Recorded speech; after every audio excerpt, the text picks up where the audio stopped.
Blessed love and peace. We're doing one of these public service announcements again. Um, you can accuse me of venting or trying to like get this off my chest. This is a public service announcement. With all thanks and praise to the Most High. I'm sitting here looking at an email from issued. Let's see, about a year and a half ago. A year and a half ago. It's from Case Security, and this is no shade. There's no hate at all. No hate at all. It's an honest like search for like understanding society, understanding behavior, understanding people, and lightweight myself. But like it's not even just about myself.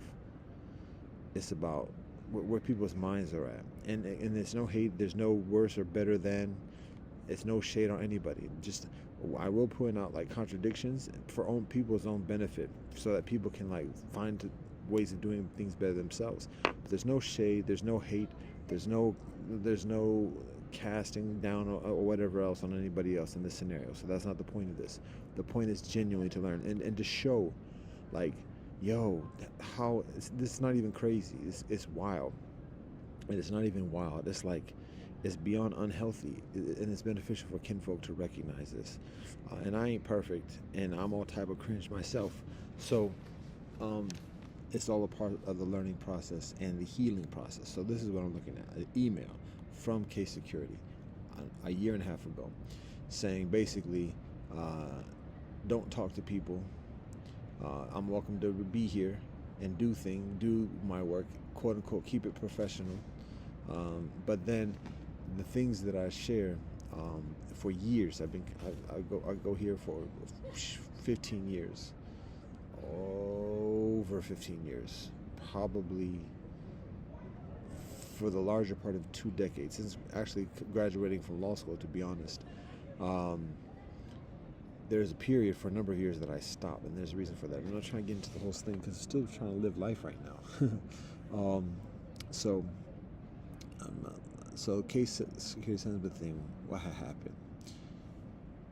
Oh, so just to finish communicating what is included within the email. I'm not going to read the whole thing. It's not a long thing, but the point is not to like just attend. It's probably be quicker just to read it, but I'm not going to do that.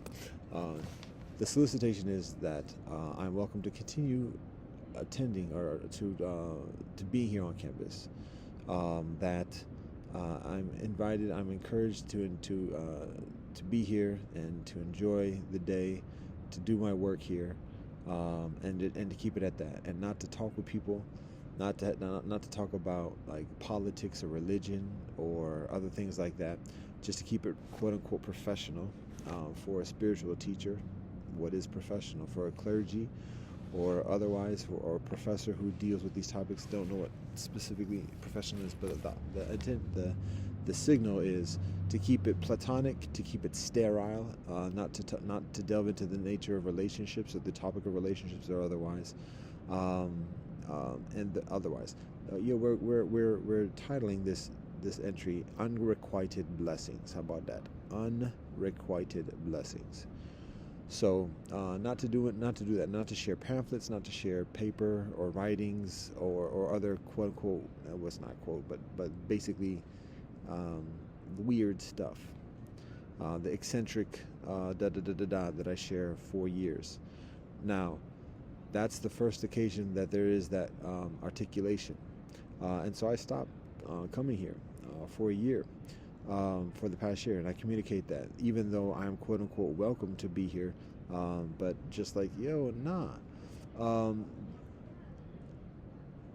then conditions occur, and adjustments are made. So I technically don't go to the facility that I'm sitting right next to at the moment for over a year, because this is the location of concern where the events that precipitate that correspondence occur.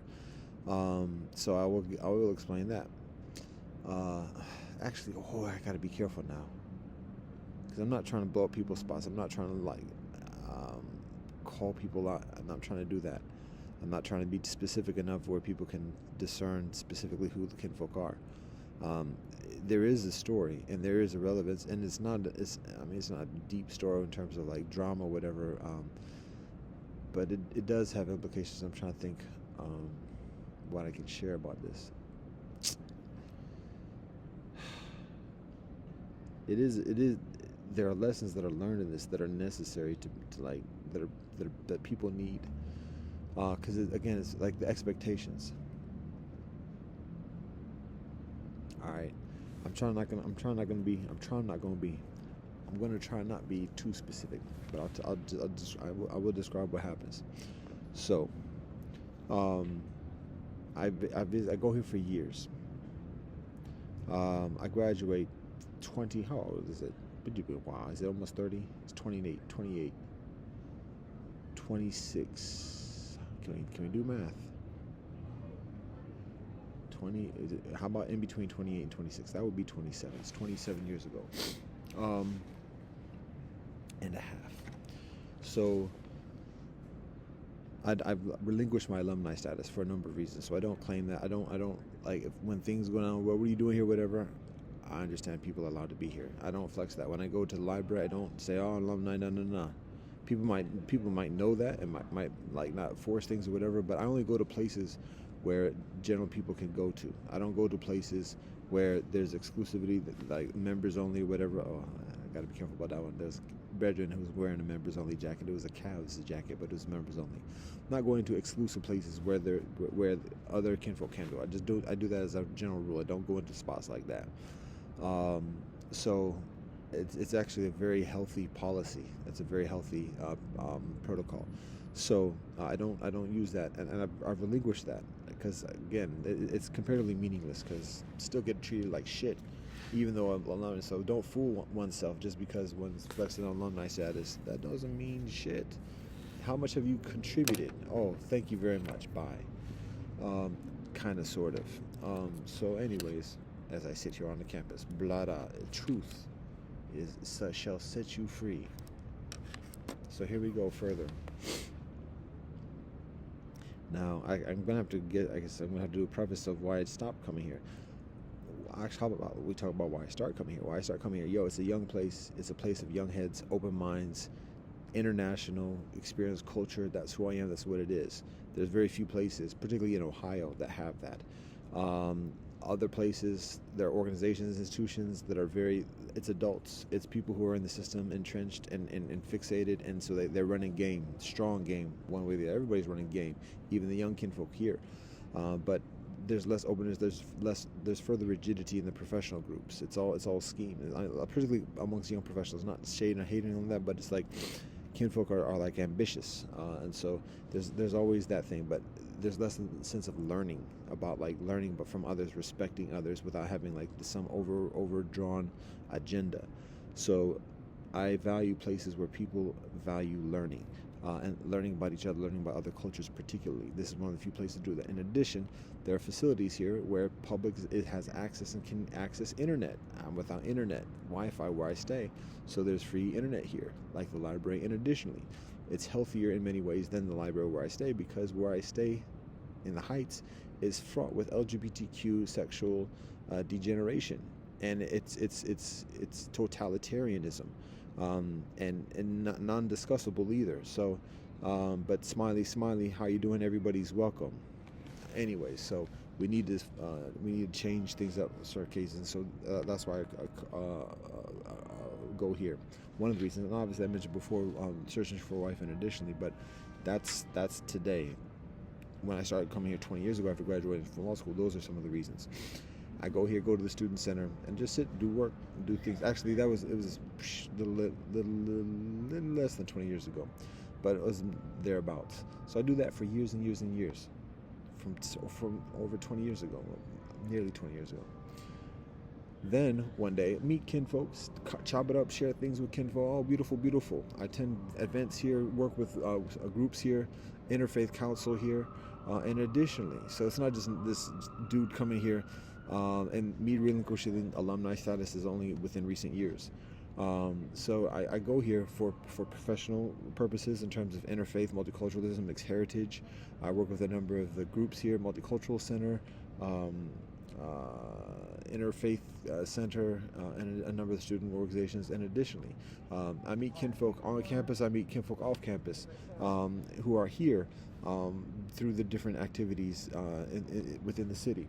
So, in that respect, meet kinfolk who play pickup football here.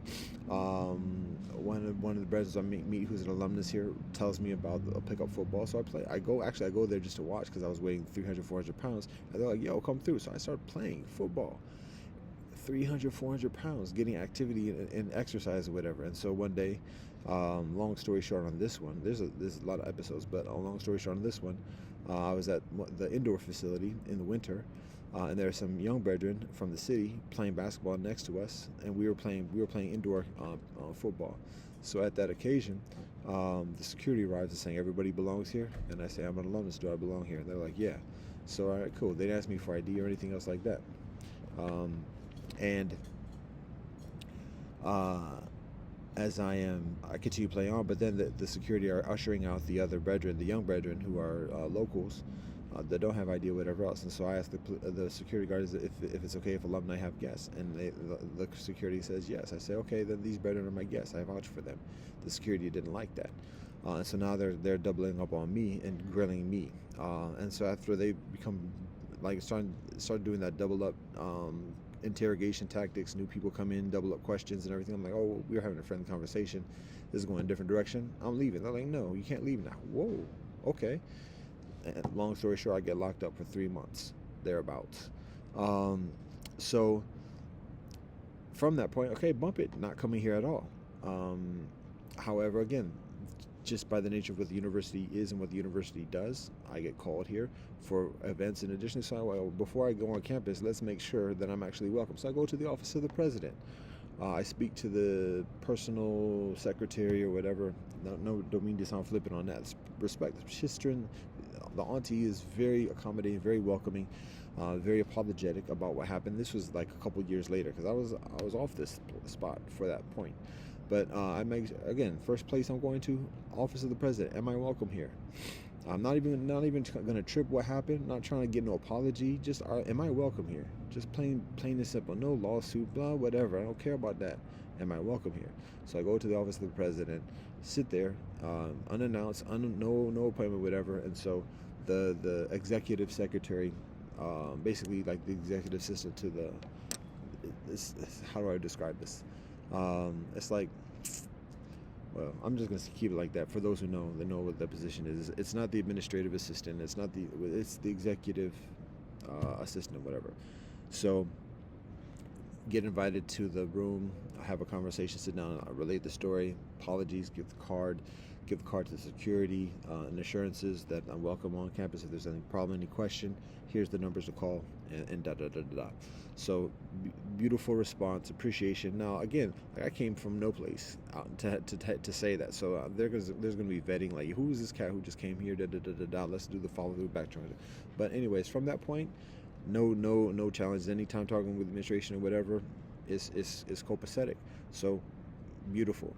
And again, like I said, I'm a member of a number of during those years, I'm a member of a number of different interfaith councils that involve like congregations and clergy from around the city doing civic work. And additionally, on this campus, we organize events here on this campus. And additionally, so anyways, there's levels, and we're on all the levels. So anyways, that was the situation.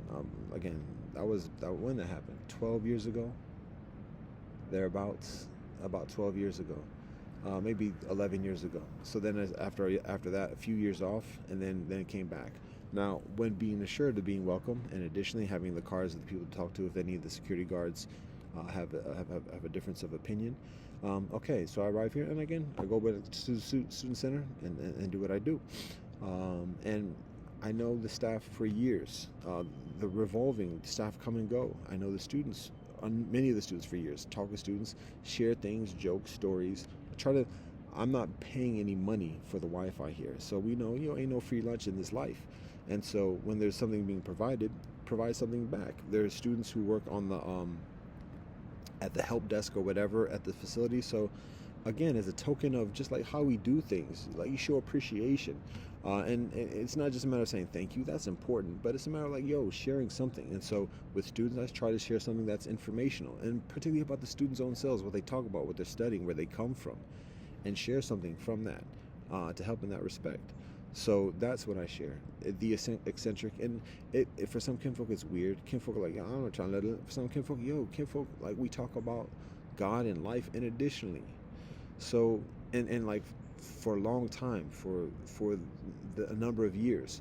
I'm not going to get into a lot of details about this, how I mean, a number of the students follow up in like the conversations that we have, but for some it's very weird and eccentric, and that's fine. I'm not pushing it, and I'm not trying to oppose it. And for some, yo, it's exactly needed at that moment. So I make myself available in either, because for the kinfolk who are like, for whom it is cringe and everything else like that, it's also kinfolk who exactly need it and ain't ready. So that's fine. But I'm just saying, yo, that's part of the challenge of the experience of relationship and communication in this culture of the campus, but also in society. And that's part of the reason for me sharing this public service announcement at this moment. So that was 12 years ago. Now, fast forward until like just this past year, and I'm arriving here. Now I'm here. I'm not day in and day out. I'm not here every day. Um, but I was going to say day or shine, but rain or shine. How about that?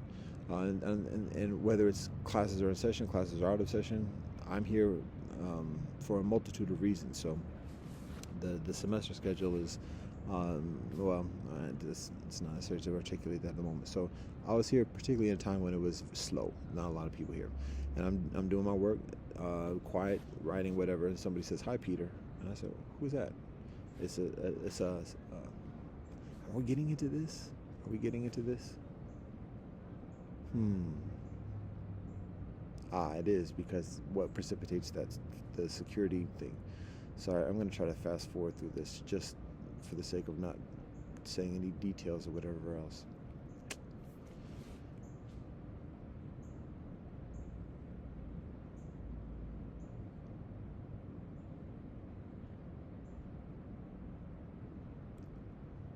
Okay.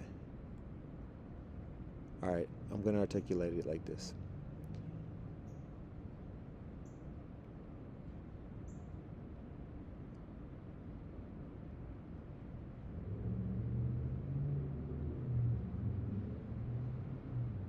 There are a number of anomalies or generalities or something else like that. So I'm going to articulate this in a specific way, for specific reasons that I'm not going to state at this moment, for specific reasons. So any inaccuracies or otherwise, I'm sharing this as honestly as I can. And if there's any inaccuracy, solicit forgiveness from God, and with recognition that I'm articulating this to the best of my ability. So here's how I articulate it. I'm sitting, doing my work. A young sister walks by. A young, attractive sister walks by. Says, "Hi, Peter." Who is that? Who's talking? Who knows me? Talking like that, looking like that. So I say, "Excuse me. How do I know you?" And so she stops and she says that how she meets me in a previous conversation, and additionally. And so I say, "Okay. Peace and blessings to you. Continue on." And then so later, like occasion, seeing her on a regular occasion, amidst the facility and the campus. And on a number of occasions, she sits and talks with me. I share some things with her. I share a poem with her, and she communicates a particular appreciation for it, and additionally. And so I say, okay, interesting. That's interesting. Interesting. So,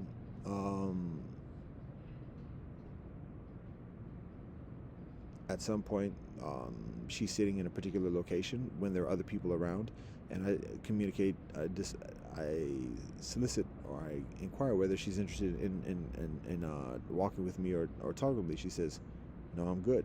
Ooh, wow. That was a 180 right there. Okay.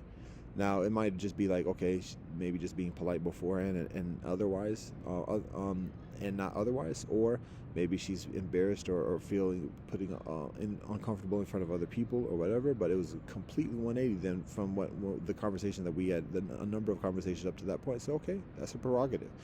But then what occurs to me afterwards, again, in the spiritual path and in the deen that I live by, that we live by, is like I have responsibilities of representing myself in an appropriate way and being very accountable for things that I communicate. So what occurs to me, and again, this might seem like overthought or like nobody thinks about things in this detail, but understand that in a traditional Orthodox religious discipline, things are extremely fastidious, and not only that, we have to answer for that. We are held accountable. We get consequences for the extremely fastidious. How about that? Fastidious, whatever. Fastidious. So afterwards, after that exchange, I mean, usually it's just like, okay, she's not feeling it. Okay, when before she says she is feeling it, then now she's not feeling it. Okay, fine, that's her prerogative. There it is. End of discussion. Now we know. But then it's like, wait, hold up. Maybe either one, she was uncomfortable being put on the spot in front of other people, or maybe there was some ambiguity in what I was communicating in terms of just talking and like holla or whatever, rather than like communication of interest of marriage and purposefulness and being responsible. And so, okay, I wasn't as specific and explicit about my intentions, and therefore amidst perhaps in the conditions, there's that response. So now it's a matter of me being just very clear about what my communication intentions are, and so then I send an email. Now, maybe not the best way of communicating or otherwise, a little bit tenuous circumstances amidst that, because the cosmos starts to manifest and things become like uncomfortable, awkward, or whatever else. And so that might have been there might be better options on my part in terms of follow-up conversation. But again, not trying to impose, not trying to force communication or otherwise. So just trying to share something that is comparatively accessible. Peace and blessing, bro. At one's own time and convenience, and additionally. So okay, rather than stopping again of us or I got here it is. So then I communicate that. In doing that, there's an absence of a response until I get an email from Case Security, which is right there. I'm pointing at the screen that has this email there, and that was the first thing. That was the first response, and it was maybe, I don't know how soon it was thereafter sending the email, whatever. But wow, simple no could have been fine or whatever. But anyways, it was like what they say, things escalating very quickly. Like, when you talk about security, when you conjure security, that's guns, that's death, that's threats. Even when it's a very nicely worded, polite, gentle communication. Like, wow, okay. So I respond to the security, but obviously, like, the communication is, you don't go from, like, there's no like, please stop sending emails. There was nothing. There's no please don't talk. No, nothing. Just from what happened to security. And people cannot say that they don't know what they're doing when they call security. That's like, yo, somebody being at your front door with guns saying don't talk to so-and-so again. That's the equivalent these days, particularly when you're talking about kinfolk who already have that experience of guns being drawn and lockups and everything else, particularly from Case Security. So, and there's no, oh, we never knew, we didn't know that. No. And I have to be mindful of getting too emotional, but no, that's what's happening when you do that. So now again, amidst how much I might be like, feel some kind of way about getting that kind of communication, what I recognize also is like, wow, the communication skills here are extremely wanting. On my side, yes, I'm already known for that, but I do my best to be gentle and whatever else accordingly, particularly when it comes to that experience of marriage and relationship, as cringe and awkward as I may seem. But on the part of like society, the campus, and the kinfolk here, there's a severe need of healing and just interpersonal skills, because people are accustomed to being individualistic, institutionalized, and predatory in multifacets of life, including relationship and marriage and everything else, physical attraction and things I talked about before. All right, let's focus on the relevance here. So it shows a need of healing, a need for increased, better communication, particularly in a culture that just focuses on science, STEM, and looks at things in a very objective and looks at things in a way that is endeavors to be objective and thus very much objectifying. The nature of the relationships between people becomes increasingly sterile. It becomes increasingly like no feeling, no empathy. And that's an absolute statement. I said increasingly towards that. And in that gravitation towards callousness, there's a challenge of communication, and even being able to recognize like what healthy is, because a lot of the cringe that I share is just being honest about what people are doing, and that's what's making it cringe. What I'm doing is what people are doing, and that's cringe, and it's to the point where healthy is abnormal. What is healthy is perceived as being crazy. Healthy is perceived as being threatening, even because it's different than what people are accustomed to, and that's wherein there is a very extreme need for healing.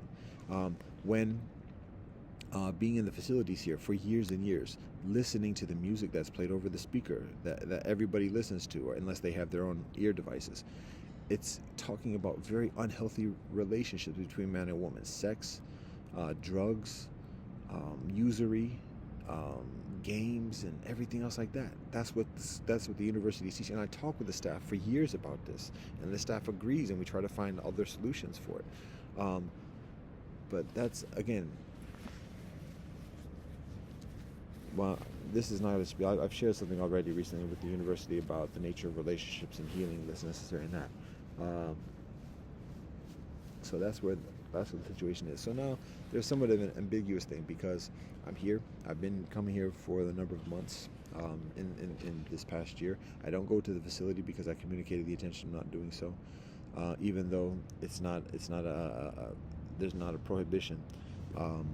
There's still a need to reconcile, because the way things work in the culture here is just very extreme. It's actually passive-aggressive totalitarianism. Am I saying this word a lot today? Yes. There's a reason for that.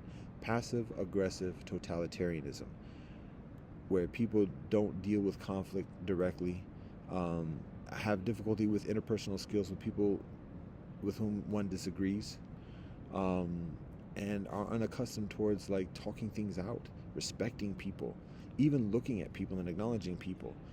It's to the point where, well, there's the game of shoot 'em up, play shoot 'em up that people do here. That's what it is, shoot 'em up, which is like even way beyond the edge in terms of what healthy is, in terms of public interaction. That's another conversation, but there are a lot of strong symptoms, evidence of just like need for healing. And again, I'm not perfect, but I do see this, and I do speak to that. And it's people are so entrenched in unhealthy that people take offense to honesty. People take offense to like, are you okay? What are you asking me? I'm okay. I'm out. Da, da, da. Wow.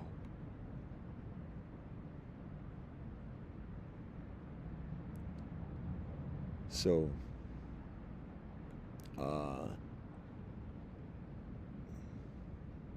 let's talk about this. Let's talk about like what people are experiencing, why people are on edge, why people are stressed, because people are abused.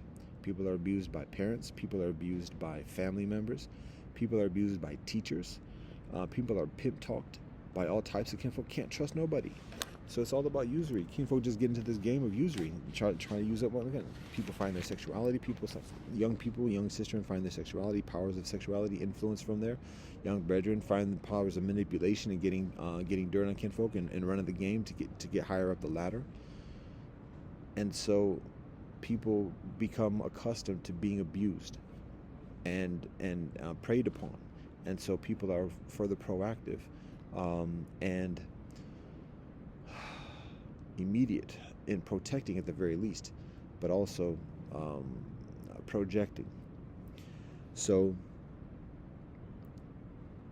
that prospect of healthy relationship, and even people's boyfriend girlfriend thing, is just like part of the process of the game. Because oftentimes boyfriend, in my experience, my personal experience of being around kinfolk who have boys and friends or girls, don't have meaningful conversations. It's all like an aesthetic. Even with sexual intercourse and kind of physical and other types of intimacy, personal experiences and nostalgia, it's still an aesthetic that particularly serves the purpose of the predatory ladder rising. So, and that's a very crass over generalization or hyper generalization, but it becomes a normalization, and people have to like take that as the base of what to expect from others. And if somebody is doing something that's abnormal, that doesn't fit within like the accustomed kind of schemes or whatever, then it's alarming, because wait a minute, he's talking about honesty? Nah, what kind of game is that? Literally, kinfolk asked me thoroughly through years what kind of game I'm running.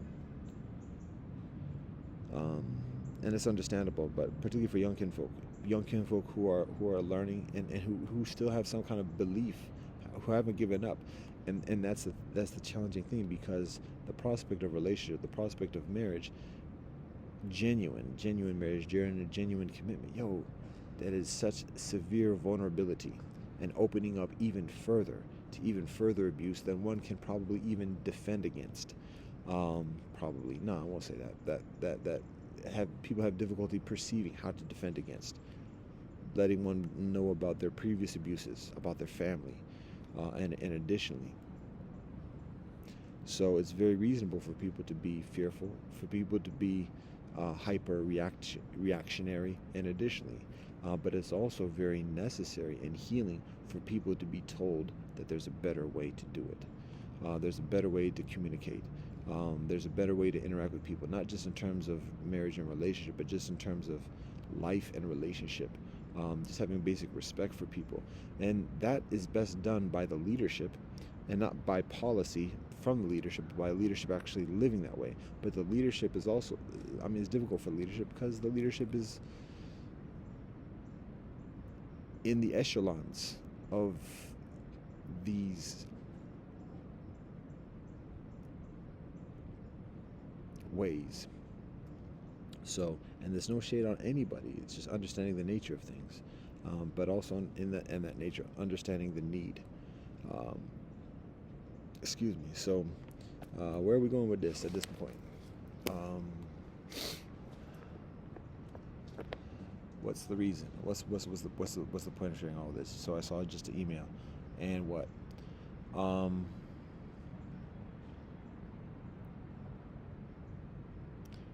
Because even though there's additional information to share, which precipitates, I'm trying to think of what to share too much, because it could be another 4 hours or whatever. Lightweight could be another 4 days. So to stay on the point here,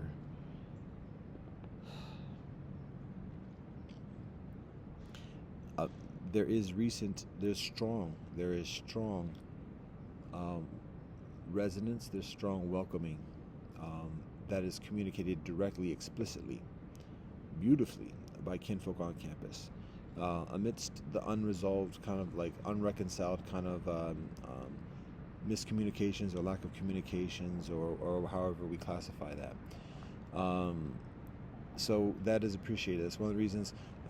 Here's what else factors into this. Like being at the library, which is open to the public as long as someone provides a government ID. I'm accepted with the ID that I show, which is the Rastafari passport, and that's genuine.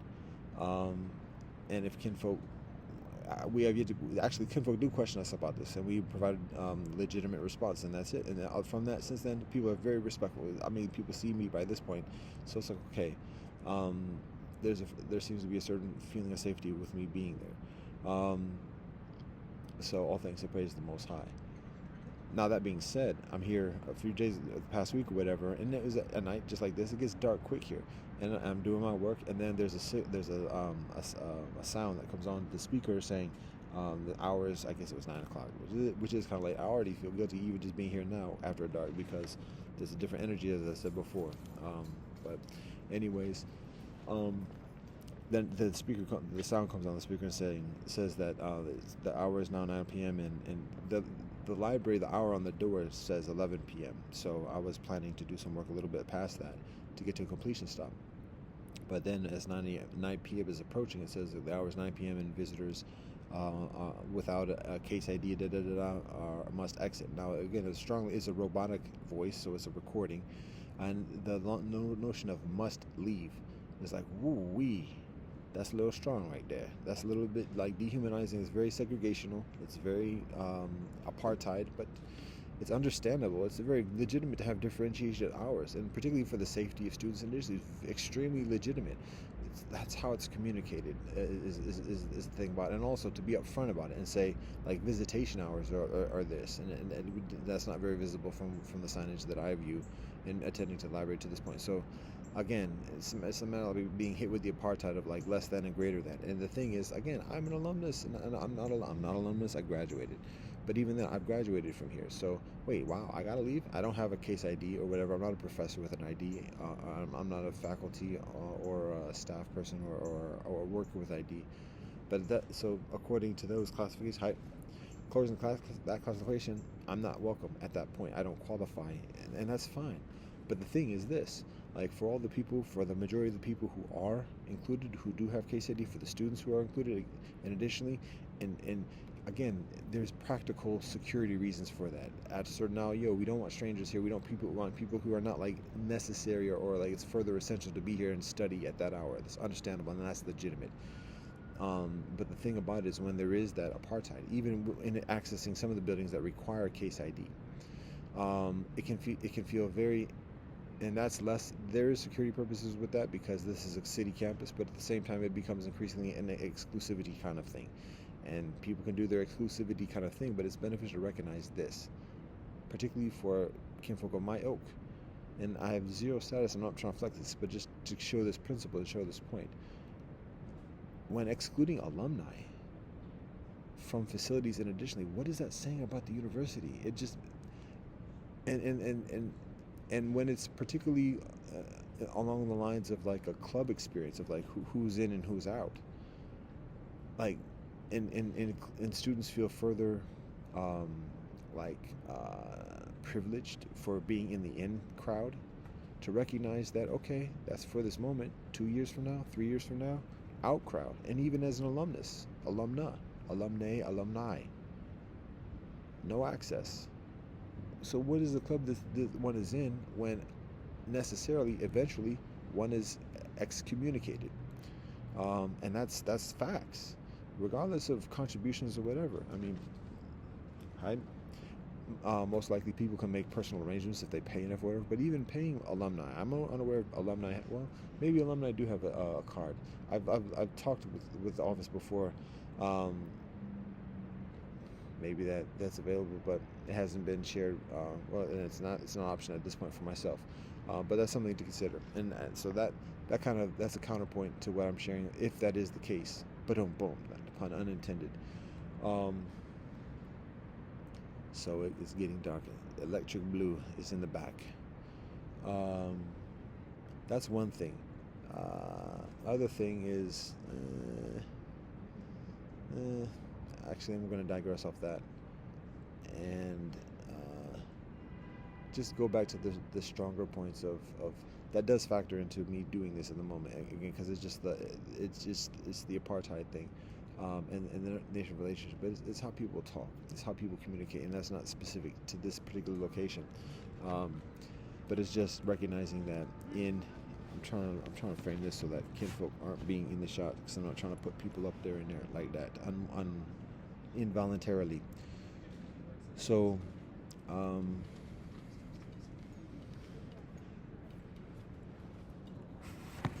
it's happening much further frequently than it does before. So, um, oh, again, this is just society. Just recognizing, as I said before, just yesterday, the English language is just very violent. Whether it's British, Australian, South African examples, it's imperialistic. It's violent. It's the reason why so many people are speaking English is because of violence.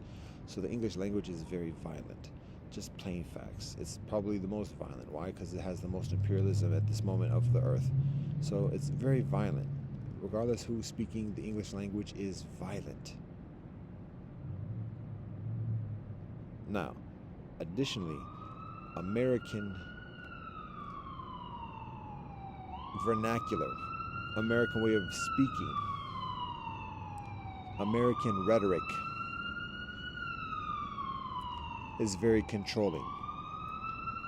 So the way Americans speak English, regardless, aside,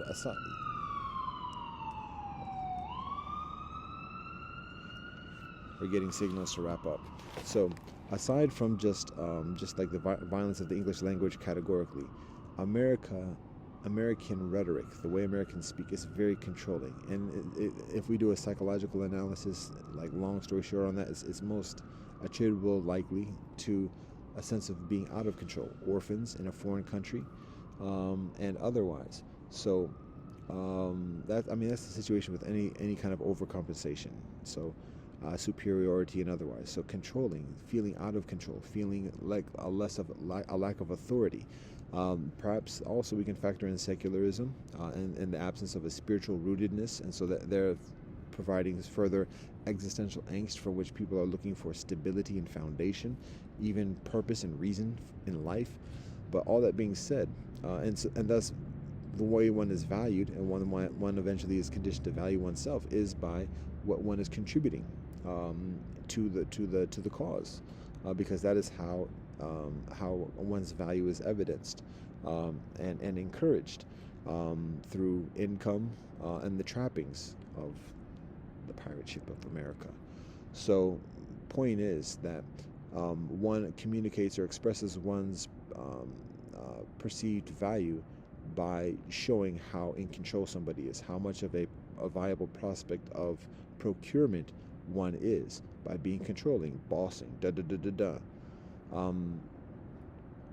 and so when it's social conversations, when it's professional conversations, being in control, being in command of whatever one is talking about, having this facade is a strong word, but having this aesthetic of knowing exactly what one is talking about, being an authority, being so sure. Now, there's a lot of fronting in the United States as well. There is around the world, but that's a long thing too. And a lot of kinfolk are very nice with their game, and that goes into controlling and manipulation as well. But it just, when listening to the rhetoric, it's just very controlling. Black folk, white folk, across the board in different ways, but it's very controlling. And this is compared to other types of cultures where it's further relaxed and otherwise further kind of like lean back, and it might be it is even further nasty game with nastier consequences and less gives a fuck about it consequences than America.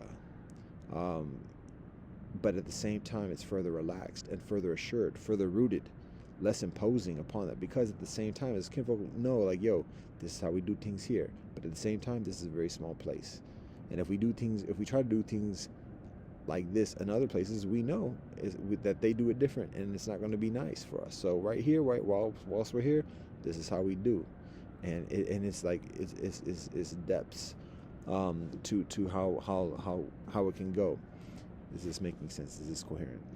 Maybe I lost something in that process, but point is, around the world where people are further on their indigenous land where their ancestors are, people have a further rootedness, and it can be much further hostile to people, to others, but very often it's further relaxed within America, where there may be less hostility actually to against people compared to other places having hostility towards others. but at the same time, it's very controlling. So it's been just, again, it's friends talking to friends, family members talking to family members. It's always, come in, do this, do that, do this. Have a nice day. Let me tell you about this. Did do that, da da. Subjugating, and it's difficult to reconcile that, because when you call that out, then people become self-aware and then get offended, because, well, you know what I mean, da da da da da. But but still, let's talk to people with like basic respect. And I think that's something else also. People around the world seem to have a better understanding of like what it means to talk with people, and like talk down to people as a subordinate, a chain of command, and how to talk with people like on an equal basis. I think Americans have lost a certain sense of intuition about that, and just see who they can talk with, how they can, and that's it. And they test the waters a little bit first, and if somebody doesn't say something back, oh, okay, now we can talk to this person this way. Controlling. So that's one thing. The third thing is everybody's a predator. Humans are predators. Humans are transcendent beings and holy spirits. But when participating in civilization, people are predators. So those three factors of the violence of the English language, the controlling, just how the rhetoric about people talk, and the predatoriness, it contributes to an experience of static, cultures of static, an immediacy of static. And that causes stress, that causes conflict, miscommunication, and otherwise. So when we recognize those things, we can make further efforts and be proactive in making our, first, when we're speaking the English language, emphasize words and experiences that are peace and tranquility and calmness, recognizing like this English language is nasty. So let's try to like focus on the nice parts of the English language as much as we can, because the English language is holy and sacred too. So let's focus on the like using some of the words that are positive and the energy. Let's conjure some of this positive energy through the English language. So that's one thing to counterbalance that the intrinsic violence of the English language. The English language is also a confluence of numerous languages, so it's beneficial to note that as too. The second thing, in terms of being controlling, let's be mindful of that and not try to not always like immediately tell people what to do and try to command and boss dog others, and instead make statements of fact when need be. And frame our articulations in that respect. Ask questions. Questions can be met in ways of controlling. Questions can be ways of subordinating oneself as well. But be mindful of that. We can be mindful of that, and guide conversations through statements of fact without subjugating others, and trying to control situations. And that's just one element of the controlling rhetoric. Talking over people, interrupting, trying to prove a point, try to win a debate, and otherwise. We're almost done. This is a busy road, but we're almost done. So being mindful of how controlling one is, and be less controlling. And cultivating ways, learning techniques of how to talk that's not commanding and not talking down to people, presuming somebody to be somebody's underling, telling people what to do, even when not even meaning it, in congenial, friendly circumstances. To learn techniques of articulating that same expression, that same vibration, in an increasingly honest and genuine and non-controlling way. And then the third one about predatoriness. Now that goes into what we're in this for. Like, what's our motivation? Why we do what we do? And being further honest. Now that's a little bit of a longer term kind of process of development and transformation. So anyways, is this all that I had to say about this joint? It's about communication. From the communication, it's about relation. And within the relation, regularity, being in the same field, being in the same space, and being seen, being known for a certain way of being, and being trusted without even seeing people, without even being spoken to. And contributing to the sense and the experience of peace and calmness, and healthy relationship. Let me tell it. Healthy relationship in terms of Wulun, the 5 basic relationships of Chinese tradition taught by Kongzi, and additionally, but then particularly in that quintessential relationship between husband and wife, that primordial relationship between husband and wife. So all that being said, that's what I got to say. All thanks and praise to the Most High.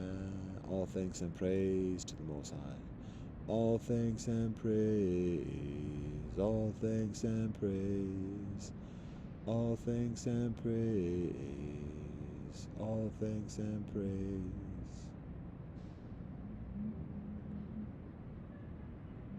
Big up, Burning Spear. Truth up. Be the boss. Blessed love and peace in Rastafari.